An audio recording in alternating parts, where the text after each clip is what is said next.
Para me apresentar, então, meu nome é Roberta Bacarin, Roberta Cristina Gobi Bacarin. Eu sou do Paraná. Hoje eu moro em vários lugares. Acabei de chegar de Buenos Aires, estava com a Karina num estágio do meu doutorado. Eu sou psicóloga, sou sexóloga, faço atendimentos, né? Trabalho com atendimentos na modalidade virtual, online. Sou professora também. No momento não estou em nenhuma universidade, mas estava até ano passado. Também te extraño muito, Karina. Então agora estou me dedicando ao doutorado. Meu doutorado não é em psicologia, ele é em comunicação e linguagens, que foi incrível mudar de área, um campo todo se abriu de estudos filosóficos, antropológicos, socioculturais. E bom, entre quem conseguiu aí ter acesso ao Classroom, viu que eu coloquei lá principalmente 3 textos, né, que eu creio que são importantes. 2 são mais fundamentais para a aula de hoje. Caso vocês tenham interesse depois no que for falado aqui, vocês podem recorrer a esses textos.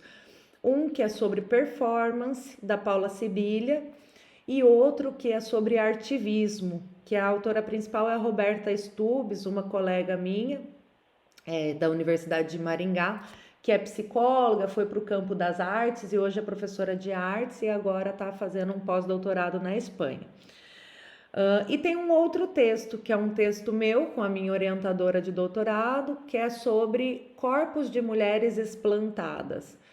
Por que eu estou trazendo isso? Porque essa é a questão que eu trabalho hoje. As mulheres explantadas são as mulheres que, como eu, removeram as próteses de silicone e muitas delas estão utilizando o campo artístico ou as redes sociais para falar sobre isso, sobre a corporalidade da mulher explantada, os medos, né, o adoecimento, ou mesmo quem não adoeceu, as mulheres que só se arrependeram de ter colocado silicone, que é tão legítimo quanto, né, a remoção de silicone, ela é legítima de qualquer maneira, e elas estão colocando essas vivências. Então essas narrativas são algo que me tocam muito hoje, por isso que eu acabei caindo também para estudar artivismo, porque muitas delas entendem que precisaram falar sobre isso e que as artes, né, então os ensaios fotográficos, as performances acabaram sendo um terreno bastante fértil para essas mulheres poderem colocar suas vivências. Bom, então essa sou eu. Essa não é uma aula sobre arte, visto que sou psicóloga, né? Mas a gente vai falar sobre arte, sobre artivismo. Eu era professora de psicologia social, políticas públicas, ativismo. Então a gente vai tocar sim essa parte do ativismo e sobre identidade. Então, para a gente começar, a questão da identidade, eu acabei não perguntando, é uma coisa que eu sempre fico bastante curiosa. Se vocês quiserem colocar no chat de que área vocês vêm, né? A Kátia eu sei que vem da psicologia também. Inclusive, tenho certeza que se um dia a gente sentar para conversar, sai várias ideias de trabalho juntas, né? Porque da psicologia social também. Então, se vocês puderem me colocar para eu entender assim, né? Da minha parte, né? Então, assim, pensa quão caro é para a psicologia o tema identidade. Se a gente para pensar em nós, né, na nossa vida pessoal, o quanto que a identidade diz de nós, da nossa atuação no mundo, das nossas relações pessoais, das nossas relações sociais, do nosso trabalho, do nosso ativismo ou não, porque também tem a ver com identidade não participar do ativismo, ó, então sociologia, comunicação, gestão, artivismo feminista, psicologia, humanidades, ciências sociais, muito bem. Então a identidade ela é um tema, né, que é muito caro para gente da psicologia. Eu, como venho da psicologia social, tem uma visão sobre o processo identitário como algo que é como um fluxo, né? Não consigo definir identidade como algo sólido, como uma rocha, como algo inato. Podemos falar de temperamento infantil, que é algo inato, né? Que a gente fala, não, mas isso é dessa criança que continua nela. Sim, existe o temperamento, mas os processos de identificação, eles são sociais. Eles têm a ver com acesso, com possibilidades que a gente teve na vida, né? Com os meios que a gente frequentou. Olha hoje, né, quando a gente pensa qual é a possibilidade de uma menina no Brasil tornar-se feminista, qual era a possibilidade de nós, na cidade em que nós crescemos, sermos ou nos identificarmos com o feminismo na nossa pré-adolescência. Eu cresci numa cidade de 45 mil habitantes no norte do Paraná. Né? Então, será que eu tinha essa possibilidade? Será que esse discurso estava na mesa ali para eu olhar para ele e ver se eu me identificava? Então, identidade é isso também. Né? E o quanto que o processo de identificação vai definindo, como, por exemplo, né, foi colocado, eu pesquiso no mestrado feminismo. Então você só vai definindo a tua vida, a tua profissão e as tuas relações a partir sim desses processos de identificação. Mas que a gente entenda mais como um texto que eu gosto muito do Ciampa, que é um professor de psicologia social, que ele fala sobre identidade e no final ele traz uma música do Raul Seixas, Eu Prefiro Ser Essa Metamorfose Ambulante. E a gente poder entender a identidade mais como Kafka, assim, né? Como metamorfose, do que como cristal, como rocha, como núcleo. A identidade não é núcleo. Eu hoje em dia até penso, se há núcleo, qual núcleo é esse, né? Se não a própria possibilidade de se estar vivo ou não. E a identidade, ela é para mim algo assim um pouco fluxo, né? Que é individual, mas que também é um processo coletivo, que é o que a gente está falando aqui. As coisas que a gente se identifica quando a gente, por exemplo, entra em contato com certas obras, com certos debates, que tem a ver com o sentimento de pertencimento, né? Então não há identidade sem sentimento de pertencimento. Eu não consigo, não é que não há identidade, tá? Não há identificação. Eu acho importante também ter entendimento sobre duas palavras, né? Primeiro a gente se identifica com algo, talvez na verdade primeiro a gente estranhe algo. Vamos supor, algum discurso novo que aparece. Como pode ter sido o nosso primeiro contato, talvez, com o discurso feminista? Ai, que estranho, porque eu venho carregando todas as minhas crenças, uma bagagem toda, e aí eu entro em contato com um discurso que não faz parte das minhas crenças. Que estranho. E aí, de repente, eu começo a me familiarizar, aquilo começa a ficar mais. Começa a fazer um certo sentido para mim, aquele discurso. Então, né, eu começo a me sentir pertencente também àquele discurso. A gente pensa assim, por que nem todas as mulheres vão às marchas feministas? Porque elas, por algum motivo, não se sentem representadas pelas pautas feministas, né? E isso é um momento da vida delas, pode ser que isso mude em outro momento. Então, a própria identidade, gente, ela não é estável. E tudo bem, a gente tem que entender que a gente tem que esperar isso da nossa identidade, que ela mude. Sabe aquela coisa? Aí eu brinco com estudantes de psicologia e acredito que nas ciências sociais também deve acontecer isso e em várias outras, né? Por exemplo, a pessoa começa a estudar psicologia, aí depois, sei lá, de um semestre, ela tá no almoço de família e de repente começa uma conversa sobre algum tema bastante polêmico e a família olha para ela, o grupo, né? Família olha para ela e fala assim: desde que você começou a psicologia, você não é mais a mesma. Que bom, né? Que ótimo! Eu acho isso incrível. Então, quando isso eu acordo todo dia pensando se será que alguém vai olhar para mim e falar que eu mudei? Eu vou ficar tão feliz. porque eu acho que é sobre isso, né? Como por que que a gente não celebra a mudança? Por que que a gente busca essa estabilidade do ser, quando na verdade ser estável quer dizer que as coisas estão batendo a gente, mas não nos estão atravessando. E eu gosto muito da visão do Spinoza, quando ele fala que é sobre sermos afetados mesmo, né? É sobre a capacidade que a gente tem de ser afetado no mundo. Então eu tento ser todo dia bastante afetada.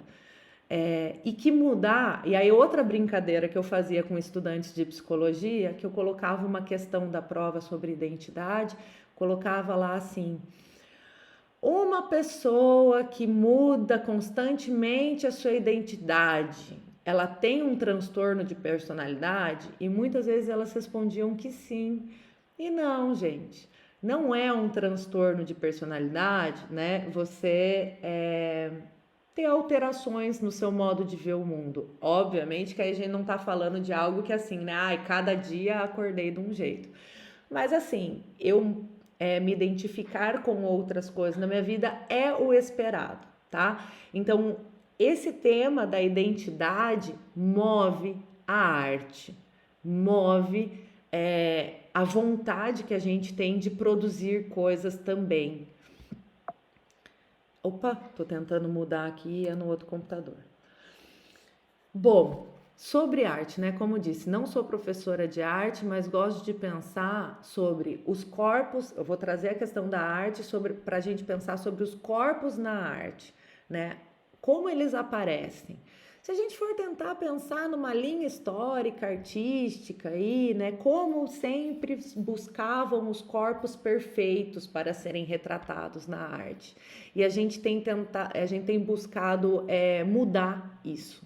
Né? A Karina colocou trazer novas possibilidades, romper com as normas, e provavelmente é através da arte que a gente tem uma possibilidade de trazer outros corpos que não sejam esses corpos perfeitos, né? Entre muitas aspas aí, o que é o perfeito? Se a gente for ver lá, né? O que era o corpo perfeito grego? As estátuas gregas, mesmo, a única coisa que diferenciava o corpo masculino do feminino era a presença de seios, porque o corpo da mulher retratado como corpo belo era o corpo masculino. O molde, se você percebe, as linhas dos músculos são masculinas.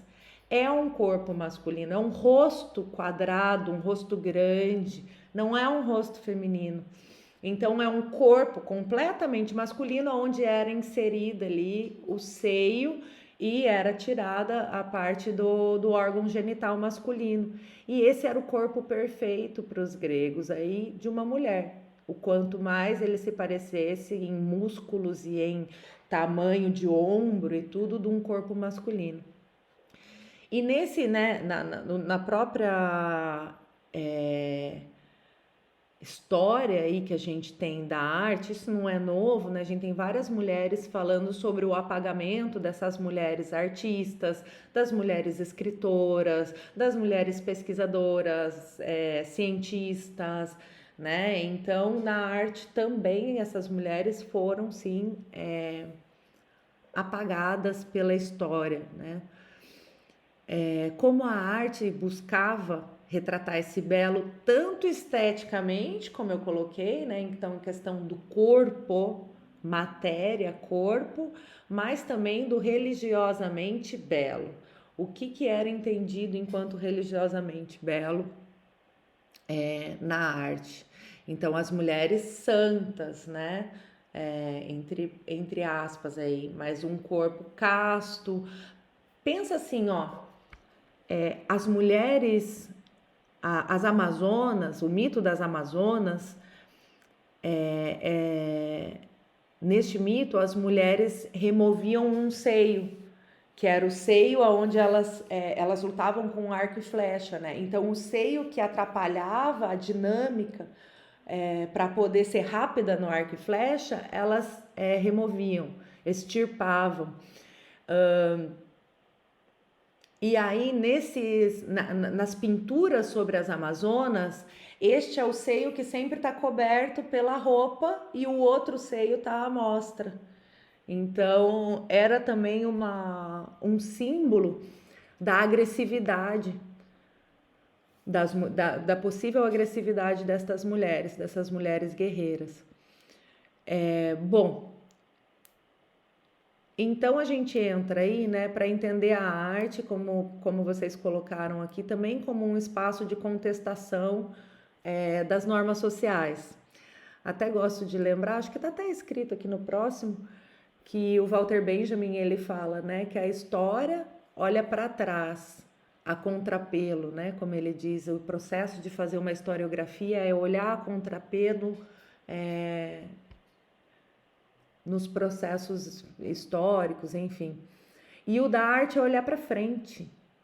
Olha que doido, quando começou a pandemia, a gente começou a encontrar vários livros, obras que falavam assim: nossa, mas isso é uma premonição.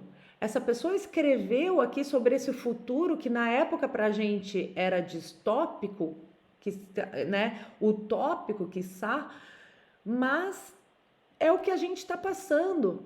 Porque é isso, gente. Tudo que acontecer, de alguma maneira, na arte já foi visto, né? Alguém já pensou, porque a arte ela brinca com essas possibilidades que às vezes acabam de fato se concretizando. E isso é muito importante, né? A gente vai falar mais para frente, porque vai falar mais para frente sobre isso, porque quando ela olha para o futuro, quando ela pensa em outras possibilidades, ela proporciona o surgimento de outras subjetividades que são também possíveis, mas que é aquilo que a gente falou. Neste momento, não estão aí na ordem do dia, né? Para a gente poder ser, né? O que era? Precisamos das feministas, precisamos da arte feminista, precisamos das teorias feministas para podermos hoje ser feministas. E o artivismo, que é, né, o artivismo? O artivismo é essa mescla, né, esse político dentro da arte. Então, especialmente com esses espaços que são de diferenciação por exemplo, aqui, né, temos vários quadros na parede, que são obras de arte muito bonitas. Quais delas a gente pode identificar como uma manifestação artivista, né? Elas criam esses espaços de diferenciação, de recriação de experiências individuais, porém não só individuais, essas experiências individuais que elas são também coletivas. Por isso que eu estou olhando agora, por exemplo, ali no doutorado, como eu falei, para essas mulheres que estão falando sobre a corporalidade do corpo explantado, porque elas estão falando sobre a história individual delas, mas ao mesmo tempo elas também estão falando sobre como o nosso corpo sempre foi invadido pelas normas de beleza, pela mediatização, pela tecnologia, né? O fato da gente ter hoje próteses de silicone para poder usar no nosso corpo tem a ver tão e somente com a evolução tecnológica. Bom, e enfim, na história, assim, é bem interessante quando você começa a ler, a estudar profundamente e ver, assim, que desde antes das próteses de silicone já se tentava inserir outras coisas nos seios das mulheres, como próteses de vidro, de madeira, enfim, fomos cobaias por muito tempo e ainda somos, né? O artivismo, eu gosto de pensar assim, como, o artivismo surge aí na década de 60 e 70, principalmente, né? E como tem relação com as redes sociais, né? Eu vi que tem gente que estuda comunicação também, mas como o artivismo ele consegue se disseminar através do uso das redes sociais, né? Será que a gente consegue pensar hoje num artivismo sem as redes sociais ou sem a internet para divulgação? Qual a importância do cinema também, né? Porque a gente pensa no cinema, surgiu não só como produção artística, mas também como produção política por muito tempo, de ambos os lados. Lembrando que o cinema também foi usado por Hitler lá, né, no nazismo, para pensar aí uma forma de disseminação da ideologia nazista. Bom, o artivismo proporciona também intervenções diversas produzidas por artistas que, através dos posicionamentos estéticos, tensionam o campo das relações ético-políticas e muitas vezes pelo uso do corpo. Tem aquele artigo que eu falei que eu coloquei à disposição para vocês no Classroom. Inclusive, quem não conseguir ter acesso, manda um e-mail. Eu mandei um e-mail ontem perguntando. Manda um e-mail para a gente, porque a gente fez, cada professor fez uma seleção extensa de materiais. Tem uma parte só de filmes sobre artivismo. Tem outros textos e livros também disponíveis ali, então não passem sem. Eu acho que quando vocês fizeram a inscrição, é importante vocês terem acesso também a esse material todo, tá? Bom, e como o corpo, eu vou mostrar alguns vídeos aqui também, é importante para o amalgamento dessas experiências individuais coletivas, né? E como o artivismo busca também, como outros, né, vertentes artísticas, romper com essa museificação da arte. Tava pensando sobre isso ontem, falei assim, as performances elas até invadem o museu, mas será que o artivismo pertence ao museu? Ou será que ele pertence à rua? Ou será que ele pertence às redes sociais? Aonde vive o artivismo?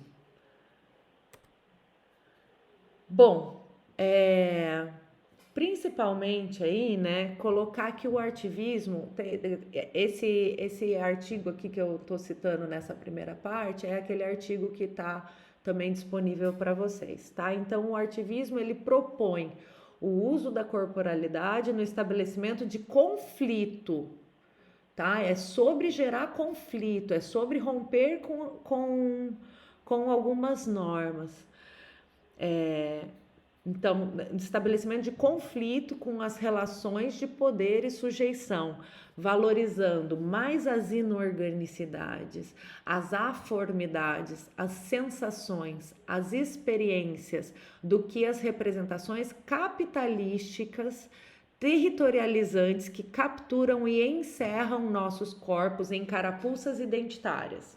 A gente vai falar sobre essa questão identitária depois também, tá? Então, começamos dando uma ideia sobre o que é identidade e depois vamos falar sobre políticas identitárias e como romper com elas, porque elas podem ser também encarceradoras, talvez seja essa palavra, tá? Quando a gente fica limitada, limitantes, elas podem ser limitantes.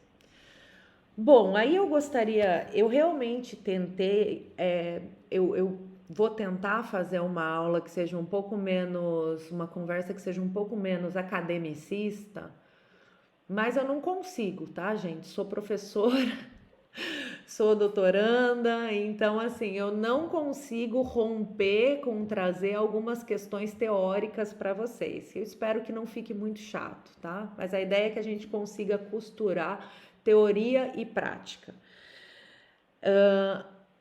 Bom, no livro novo do Preciado, ele coloca essa questão dos simbiontes políticos que eu achei bem interessante e resolvi trazer para vocês e vou fechar a aula com algumas questões que o Preciado vai trabalhar nesse livro. Por quê?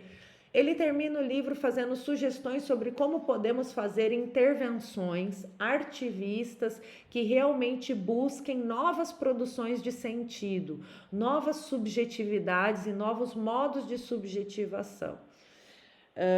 Quando ele fala sobre sermos simbiontes políticos, é o que a gente entende enquanto a postura do artivista. O artivista, ele não está ali fazendo política para si próprio. ele está usando esse corpo enquanto um corpo que é um agente em simbiose. Ou seja, ele está rompendo com a posição de sujeito político, porque esse sujeito político, ele foi uma criação da modernidade, dessa modernidade que é patriarcal, colonial, sexista, homofóbica, racista, que jogou para o sujeito indivíduo meio que a tarefa de romper com essas normas, não só normas, né, mas com essas relações de poder.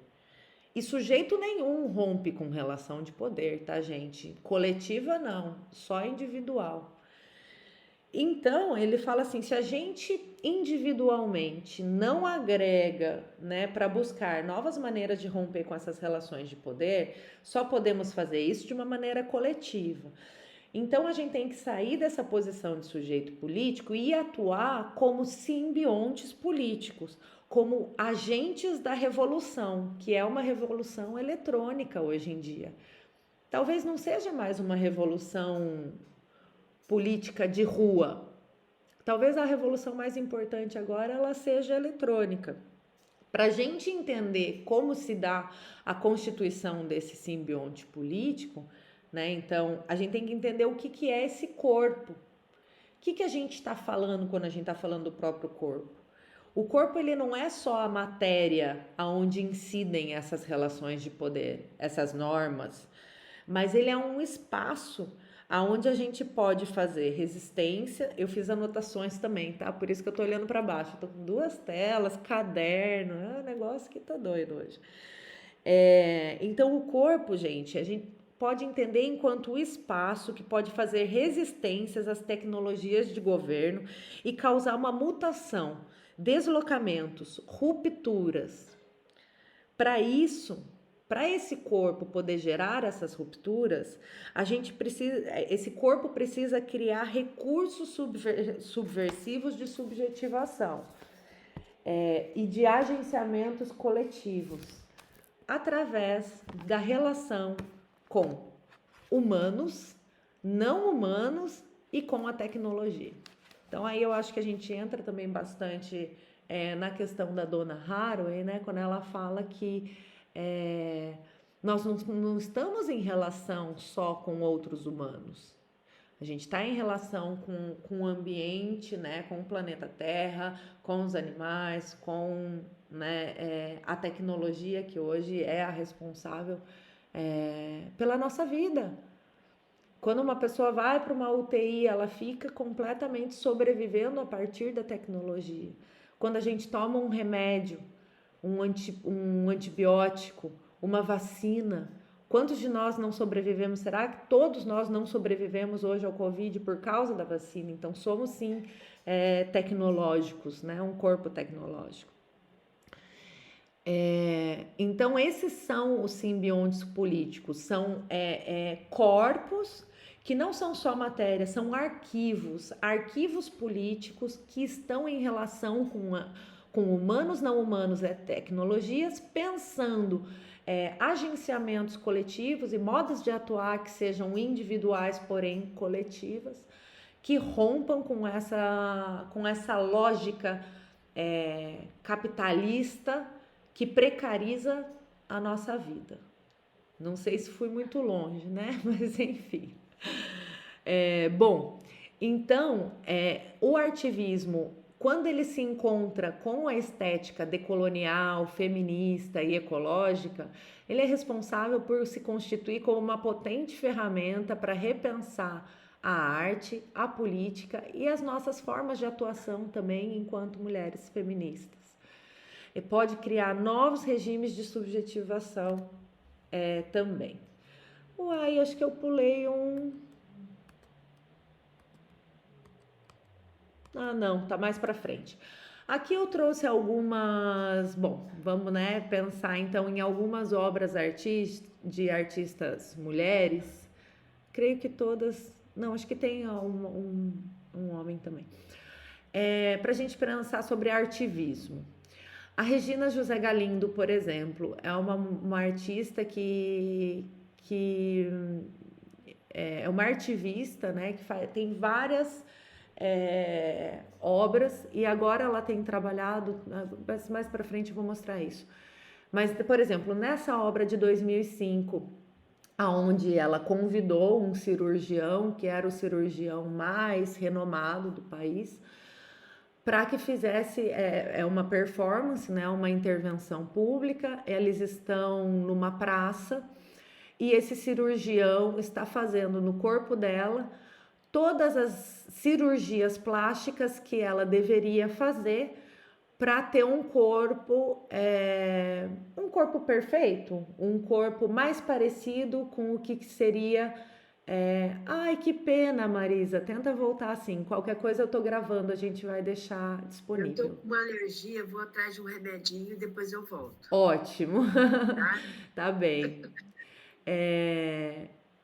Bom, as intervenções cirúrgicas que ela deveria fazer para ter o corpo aí mais parecido com as normas de beleza da sociedade, né? E olha que a gente está falando de uma mulher, né, magra, e bom, no site dela aí tem mais fotos dessa performance aí que eles fizeram. E aí tem foto do rosto dela todo marcado, o corpo todo. Aqui abaixo, né, a Bruna Alcântara, que é uma artista curitibana, que em 2020 ela trabalha com várias formas de artivismo. Ela faz lambe, que é nessa gravura, essa impressão colada na parede.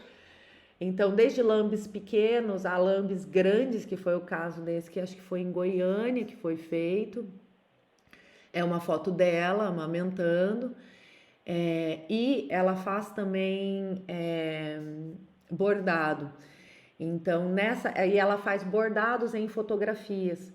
E nessa, ela fez essa foto, imprimiu essa foto, fez o bordado, né, da vagina e inseriu em cima da área genital dela. E aí ela fez uma impressão grande e participou, né, da Feira Internacional de Lambe Lambe em Goiânia. Nossa, posso estar falando errado, mas até onde eu lembro é Goiânia, tá, gente? Em 2022 e colou, então, esse lambe que durou algumas horas, mas daqui a pouco... Isso, daqui a pouco eu vou mostrar isso, Indiara. Realmente para a gente pensar na potência do artivismo, né? Aqui, então, também essa obra da Juliana Notari, que chama Diva. Eu não lembro qual é o ano até, eu achei que tinha aqui na apresentação. Mas que é uma vagina na terra aí, né, para representar toda a questão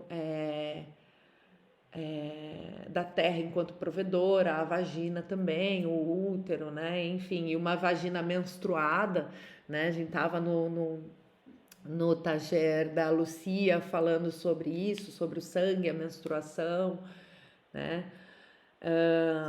Abaixo temos a Fernanda Magalhães, que é uma artista londrinense. Esse é um vídeo, tá, gente? Se você colocar no YouTube, Fernanda Magalhães, é uma entrevista com ela. Então, esse é só um frame dessa entrevista de 2013, onde ela fala sobre o processo criativo dela e ela faz essa performance na frente de uma exposição das fotos dela. Vocês veem que ao fundo ali tem uma foto dela abraçando um tronco de árvore. Ela se coloca como um modelo, mas a foto foi pensada, foi produzida por ela, mas não foi clicada, né, ali por ela, mas faz parte de uma exposição dela, tá? E ela trabalha, a exposição dela é sobre o próprio corpo. Então ela trabalha a questão do corpo gordo e da visibilidade desse corpo gordo, do protagonismo desse corpo gordo.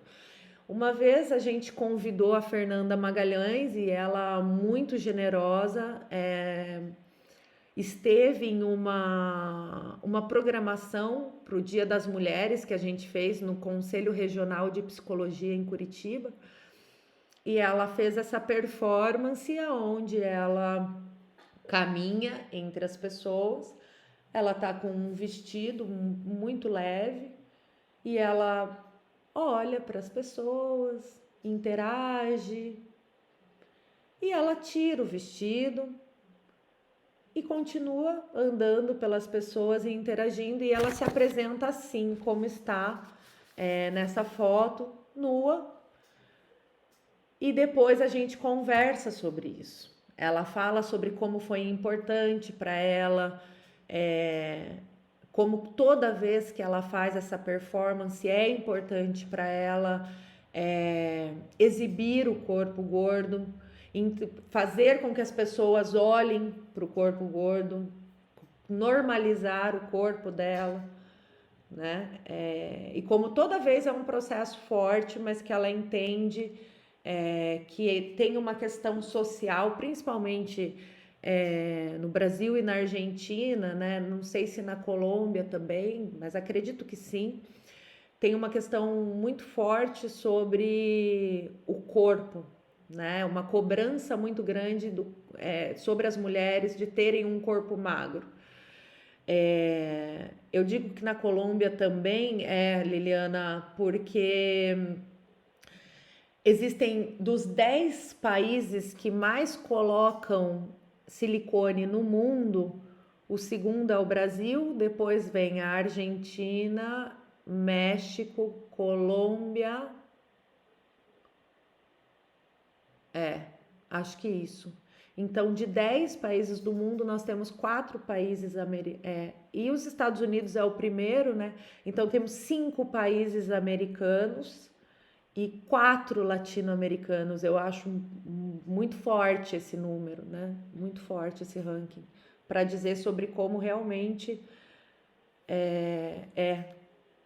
sim, como a gente tem assim, e nem todas são, porque às vezes a gente fala assim, são as estrangeiras que vêm fazer. Nessa estatística eles também fazem essa contagem e não, somos nós mesmos que estamos fazendo também. Bom, a gente está terminando essa primeira aula. Eu não quero ficar me estendendo muito, porque eu quero conversar com vocês, mas acho que dá tempo da gente terminar essa sessão de fotos, tá? Eu tive a oportunidade de ver essa foto da Anabela, tá no Museu de Arte Contemporânea de São Paulo, que é próximo ali ao Ibirapuera. É uma sequência de fotografias da década de 70. O nome é Brasil Nativo, Brasil Alienígena. E ela, que é de uma família de migrantes europeus, fez a reprodução de certas fotos de indígenas que haviam nos livros da colonização, né, nos registros de colonização. E ela fez isso do terraço da sua casa, não lembro se era uma casa ou um apartamento, acho que uma casa, em São Paulo. Posso estar falando bobeira também. Um terraço de uma casa. E ela reproduziu, assim, para causar realmente, colocou ao lado para causar realmente esse questionamento, né, de quem é o Brasil, né, enfim, sobre a questão da colonização. A Rosana Paulino, com essa sequência de fotos bordadas também, ela é uma artista muito potente brasileira. Essa sequência de fotos da década de 90, que ela chamou de bastidores. Eu acho que junto com aquela poesia que a Lucia leu agora há pouco, né, Quase da Família, que é isso, que ela pega essas fotos da família e ela faz esse bordado na boca, nos olhos, ela liga mulheres da família. É muito, muito, muito bonito mesmo. Para quem não conhece, eu indico assim conhecer a Rosana Paulino. Para falar sobre as questões, as feridas da escravização, né, para as pessoas negras, ainda hoje. E temos outra obra aí da Regina José Galindo, e ela tem trabalhado faz muitos anos com essa disposição de mulheres com lençóis sobre o corpo. E nossa, é muito forte porque às vezes ela pega assim, eu não me lembro, gente, se ela é colombiana, cubana. Nossa, eu acho, agora me sumiu. Mas ela pega assim, vamos supor, né? Ah, morreram 150 mulheres de feminicídio no ano tal na Colômbia. E aí ela, num dia X, ela espalha 150 mulheres naquele país por uma hora, assim, com um lençol. Guatemala. Perfeito, obrigada. Espalha, né, 150 mulheres ali, representando essas mulheres que foram mortas por feminicídio naquele país no ano anterior. É muito forte. O Jardim de Flores é sobre pessoas LGBTs que foram vítimas aí da violência. Para mim, assim, é algo realmente muito impactante. A Bia Leite, né, com a criança viada, que teve uma repercussão estrondosa no Brasil, principalmente por causa do bolsonarismo, né, que teve uma exposição cancelada já no seu início, uma exposição de Santander, cancelada porque tinha as obras da criança viada, que foi, enfim. Não precisamos nem falar sobre isso, né, gente? Deixa o bolsonarismo para lá. Quanto mais a gente fala sobre ele, mais ele cresce.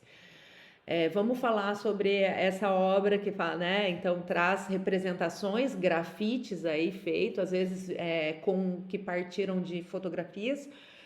Criança viada travestida lambada, criança viada deusa das águas, né? Que brinca aí com a roupinha que a gente usava para dançar lambada, que era um ritmo aí, né?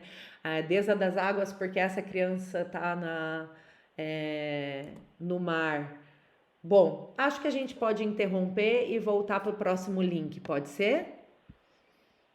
Deixa eu já abrir aqui.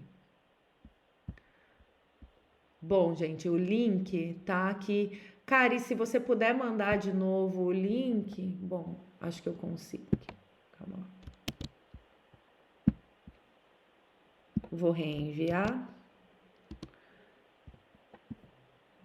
Isso, perfeito. Bom, então vou pausar por enquanto, a gente volta na outra sala.